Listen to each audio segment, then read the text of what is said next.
अभिवादन स्वीकार कीजिए ओम प्रकाश यादव का विषय और विवेचना के इस कार्यक्रम में। आप देख रहे हैं वॉइस ऑफ रिपब्लिक। क्या यह देश वास्तव में डिक्टेटरशिप की तरफ बढ़ रहा है? क्या यहाँ प्रजातंत्र खत्म हो जाएगा? क्या नरेंद्र मोदी 2024 के बाद कोई चुनाव नहीं करवाएंगे? क्या इस देश का संविधान बदल दिया जाएगा?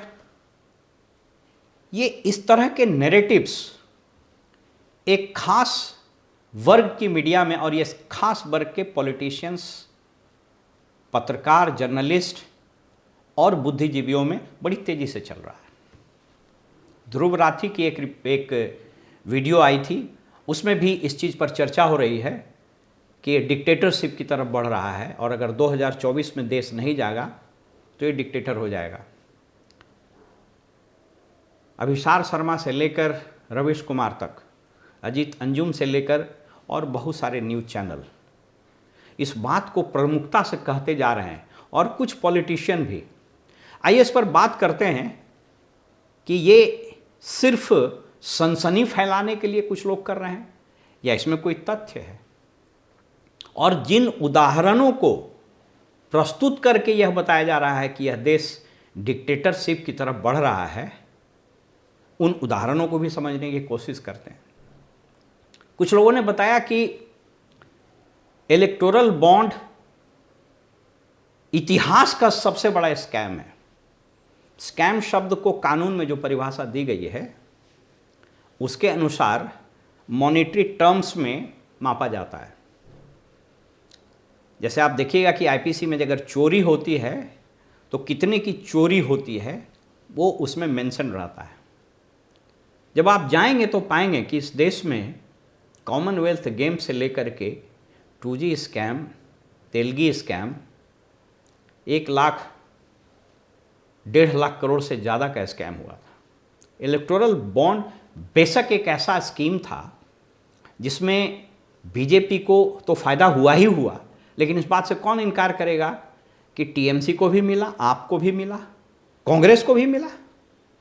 इसलिए यह बात फैक्चुअली रॉन्ग है कि इलेक्टोरल बॉन्ड इतिहास का सबसे बड़ा स्कैम है, और जो लोग इस तरह का प्रचारित कर रहे हैं वह इनकरेक्ट और फैक्चुअली रॉन्ग इंफॉर्मेशन दे रहे हैं। अब आइए बात की सेंट्रल एजेंसीज का दुरुपयोग। इस पर व्यापक बहस हो रही है और कई बार यह स्पष्टता से झलकता भी है कि सेंट्रल एजेंसी की दुरुपयोग हो रही है। लेकिन पीएमएलए एक्ट और उसमें खास करके सेक्शन 45 जिसमें ये वर्णित है कि जो बर्डन ऑफ प्रूफ होता है, एंग्लो सैक्सन लॉज में आईपीसी या जितने भी मेजर एक्ट है उसमें ये होता है कि आप तब तक दोषी नहीं माने जाएंगे जब तक आपका दोष साबित न हो जाए, और burden of proof lies with the investigator.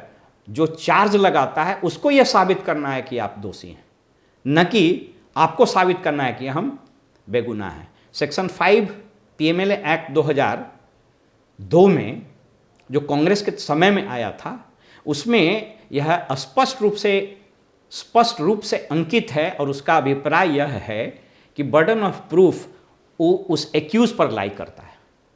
तो यह तो एक्ट कांग्रेस के समय का था। इसलिए जो लोग ये प्रचारित कर रहे हैं कि इस कानून में ये प्रोविजन ला दिया मोदी सरकार, यह भी फैक्चुअली रॉन्ग है। हाँ, सेंट्रल एजेंसीज की दुरुपयोग की बात बिल्कुल समझ में आती है। सीबीआई को तो सुप्रीम कोर्ट ने पिंजड़े में बंद तोता कब बोला था, आप सोच करके देखिए। तो ये बिल्कुल ये बहुत ही दुर्भाग्यपूर्ण सत्य है कि जो भी डिस्पेंसेशन पावर में रहता है, जो पार्टी पावर में रहता है, उन एजेंसियों का कमोबेश दुरुपयोग करता ही रहा है। लेकिन सिर्फ इसके कारण कि चूंकि इन सेंट्रल एजेंसीज का दुरुपयोग किया जा रहा है मोदी सरकार के द्वारा, इसलिए मोदी जी डिक्टेटर हो जाएंगे, यह बात बिल्कुल अस्वीकार्य है। इसके अतिरिक्त अगर कोई कहता है कि संविधान बदल दिया जाएगा तो उससे उसका क्या अभिप्राय है? संविधान बदलने से दो अभिप्राय है, एक संविधान में संशोधन और दूसरा संविधान इटसेल्फ को चेंज कर देना। दोनों दो बात है। अभी तक 106 से ज़्यादा बार तो संविधान में संशोधन हो चुका है, और जब संविधान में संशोधन होता है तो संविधान के प्रावधान बदले भी जाते हैं। और अगर इसको बदलने के अटेम्प्ट की ही बात है तो 42वां संशोधन कब हुआ था? स्वर्गीय इंदिरा गांधी जी के समय में, और उसको बोला जाता था it was a mini constitution.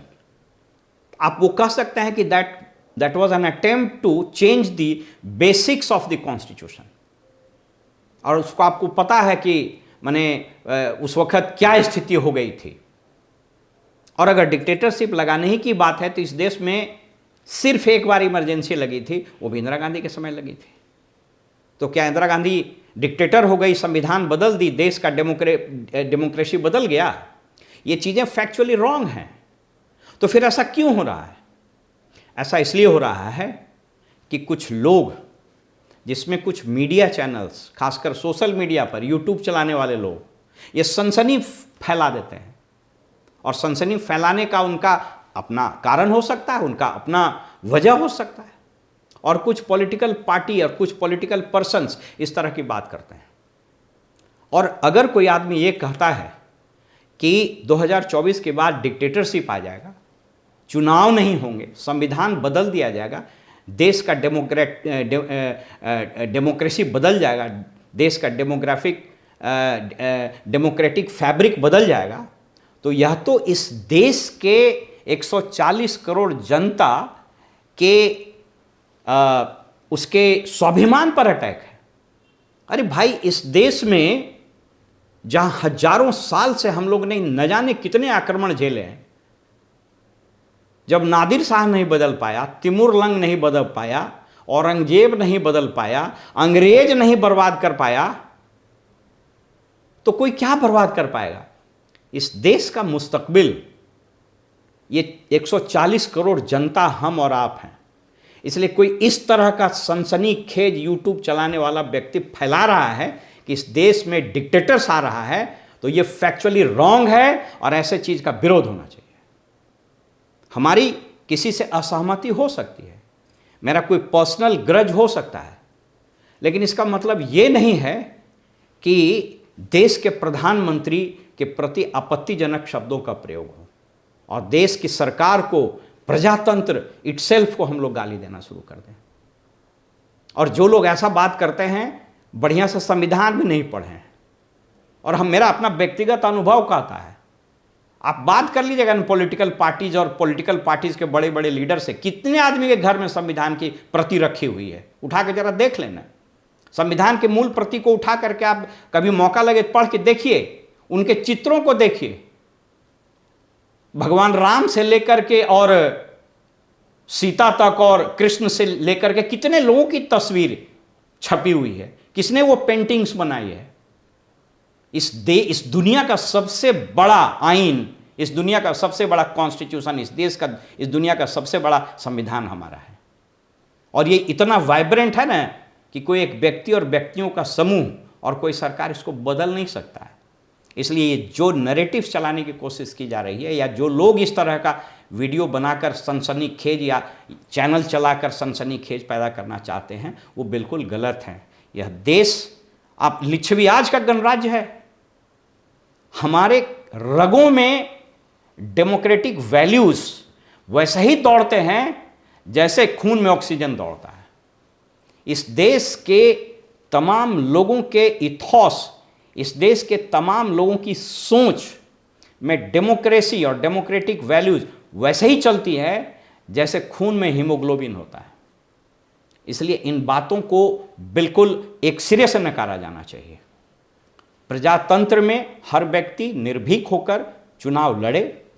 संवैधानिक संस्थानों पर जहां तक दखल करने का प्रश्न है, हो सकता है सरकार प्रयास कर रही होगी, और जो प्रयास अगर कर रही है उसके हम लोग बात करते रहे कि यत्न होता रहा है। कुछ लोग बोलते हैं कि चुनाव आयोग में इलेक्शन कमिश्नर्स की बहाल अपने मन से कर दी गई। तो पहले क्या होता, संविधान उठा के देख लीजिए ना। अरे पहले तो एक ही आदमी इलेक्शन कमिश्नर होता था, बाद में फिर ये 2 और 1 3 होने लगे। तो कॉन्स्टिट्यूशन में दिया, और कोई एक व्यक्ति किसी को अपॉइंट कर दिया इसलिए वो असर्व कर जाएगा। अगर ऐसा रहे तो कॉलेजियम सिस्टम पर भी प्रश्न उठेगा, क्योंकि आप ही नियुक्ति अपने ही लिए नियुक्ति कर दे रहे हैं।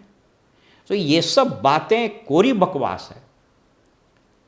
ये ऐतिहासिक तथ्य है कि जो भी सरकार रही है उसने सेंट्रल एजेंसीज को अपने तरीके से उपयोग किया है, चाहे वो कांग्रेस हो, चाहे वो जनता पार्टी हो, चाहे जनता दल हो या बीजेपी हो।